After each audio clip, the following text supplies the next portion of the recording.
Hey everyone, my name is Sarah and welcome back to Everyday Consent. We have a lot of great footage from last week's consent chat, so we wanted to actually make a part 2 video, so here's that part 2. Hi, I'm Xanda, I'm PGP She, and I am pansexual, and I'm currently in a long-term relationship. Have you found that consent works for you in different ways in different kinds of relationships? Yeah, I think that's true. I think there have been various parts of my life where I've been more or less of a player, if you will. And I think that if you're sort of playing around more with a lot of different people and you don't really have figured out exactly what you're looking for yet or what this person likes, I feel like initially I would start with a little bit more conservative requests and would go a little bit with like smaller requests, and I'd be more okay if the sign of consent was implicit because it was things that were pretty easy to see that we were leading on to. I'm not actually sure that I'm entirely pleased that that was what I did, but I feel like in hookup culture a lot of the time it's like you're not going to do something particularly out there, and if the other person is still enthusiastically making out with you, then you're probably still good. And you keep going, and if somebody moves your hand, then you stop doing whatever you were doing, and that's okay. And the being able to do the hand movements and things like that, but otherwise follow a kind of normal script is okay for people you're just friends plus with or whatever, and you haven't started experimenting with anything more creative. If you're in a situation where you're experimenting with things that are more creative, or you've gotten to know someone and you're trying out different stuff, or you're just trying to figure out what's good for the day, I feel like then you want to be a little bit more descriptive. And I think usually by that point you're also more comfortable being more descriptive. So you've sort of developed some space, some vulnerability with that person, and it's alright. But I think it does sort of scale up over time. I find the latter much more comfortable, and I think if I went back out into the hookup scene now, which I don't think I would want, I don't think I would do very well there anyways, but I think that I'd probably try to carry that back in, because it just feels way better. I don't know what I was doing So you before. think like if you had to do things like again, then you would be a bit more explicit? Yeah, and I think I'd probably be weirder. Yeah. But at the same time, why do you think it would be weirder?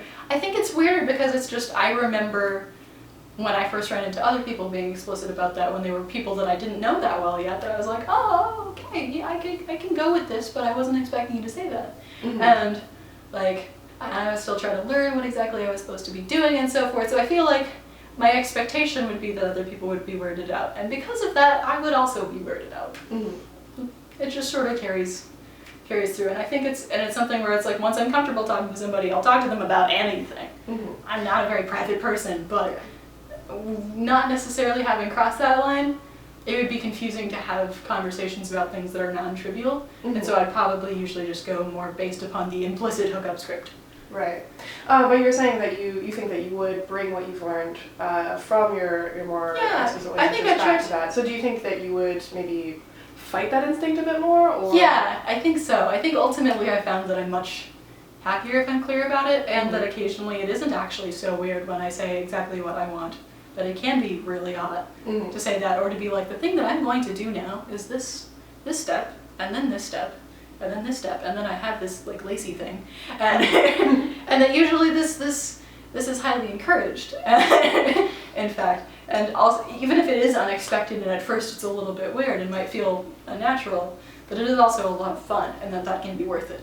But I think the unnatural used to outweigh it for me. And now I think the fun does. I'm just more comfortable in my own body than I was a few years ago too. So that's definitely a factor. Yeah. I think I spent a lot less time being like, is this a normal thing to want? And to be like, oh, they're up for it. Yeah. What do you think is important in trying to establish consent in new relationships? Be honest, not just in the talking to each other about what you want and so forth, but in your reactions to things. Be honest and friendly and forgiving. To set sort of a precedent for being able to talk about things. So I think that's the thing, is like, before you can really ask for and respond to and consent to things well, you have to be comfortable saying those words.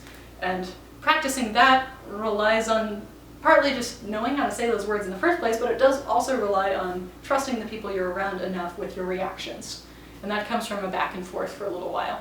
Yeah, you said something about forgiving, so that's an interesting point, that like there's saying things and there's also listening, right? Would you say that that's... Yes, like actually paying attention, because sometimes I feel like I've had experiences where it hasn't been something that's been particularly disturbing to me, but where I'd be like, no, I don't want you to do that tonight, like, I don't want you to go down on me tonight, and apparently this is something that can be highly implausible to anyone. what? You would not want that? And then I have to be like, no, really, I do not want you to do that tonight.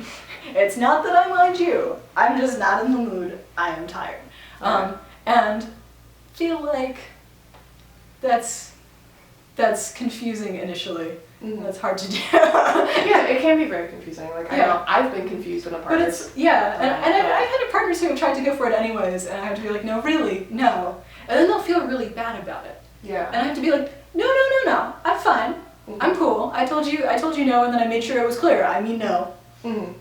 I'm not saying this because I'm ashamed or anything like that. If I wanted you to go down on me, I would make sure you knew. Mm-hmm. But I think making sure that it's like, it's gonna be okay. I'm not still mad. Now that we're out of the situation where I'm not doing a thing that I didn't want to be doing, I'm perfectly happy. That's hard initially, but to be able to say, this is a thing that happened, we goofed, it's not that big a deal right now. Let's move on. Mm-hmm. And that's important to get early and get right. That makes a lot of sense. And also about going off of what you were talking about, just the ability to sort of comfort the other person and be like, no, this is, I'm saying these things, but it doesn't mean everything's exploding. Like, we're having a conversation. I've definitely had moments where it's like, no, and then 5 seconds later I'm fine, but the other person is freaked out because I don't usually respond that strongly with a no. Right. And yeah, it's kind of us all getting used to hearing no, basically, and saying it. Yeah, it's good to practice your no. We should have the video right here. Yeah. Practice. She's a natural. Practice your no. Put that right there. Right there.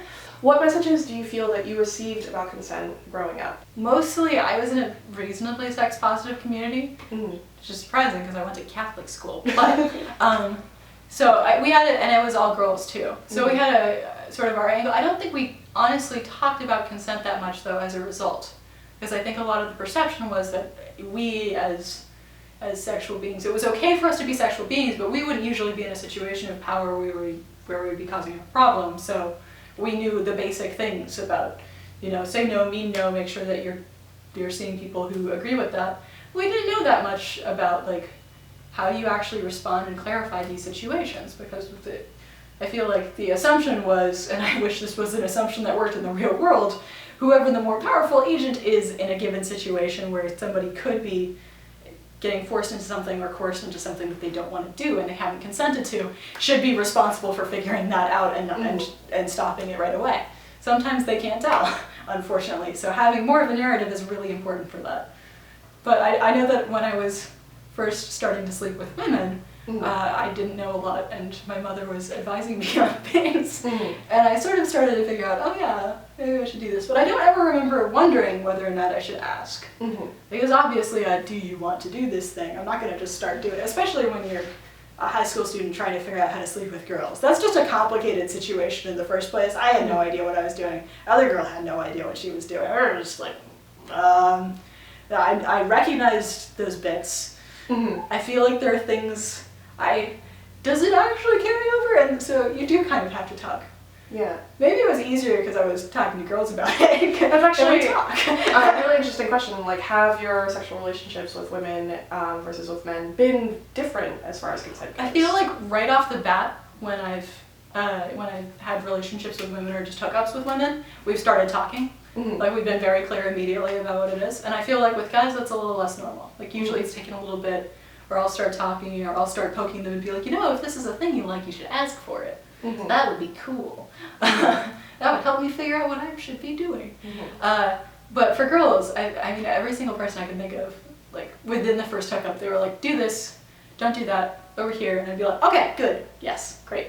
I can do that, I can follow instructions. And I think maybe there's some sort of cultural thing about guys just being supposed to know what they're supposed to do, as opposed to actually having a conversation about it. Whereas with girls, there's a lot of different directions you can go when you're sleeping with a girl. So I think that there needs to be some clarity early on anyway. So you start talking pretty soon.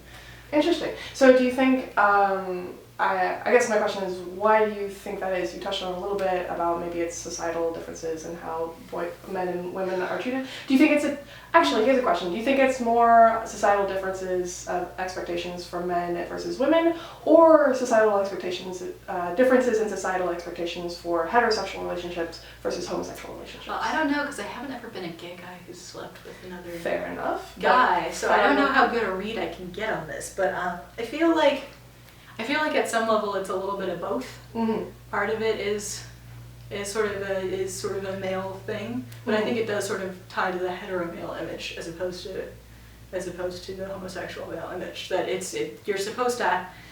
There's a script. I mean, I feel like I'm saying this a lot of times, but there's a hookup script that a lot of us have, and it's evolved over time. But usually there is one initial sort of image of what a sexual encounter looks like that we all learn from movies and so forth. Mm-hmm. And it is heterosexual, and the guy just sort of starts doing a thing, and the girl's on the bottom, and that's the script.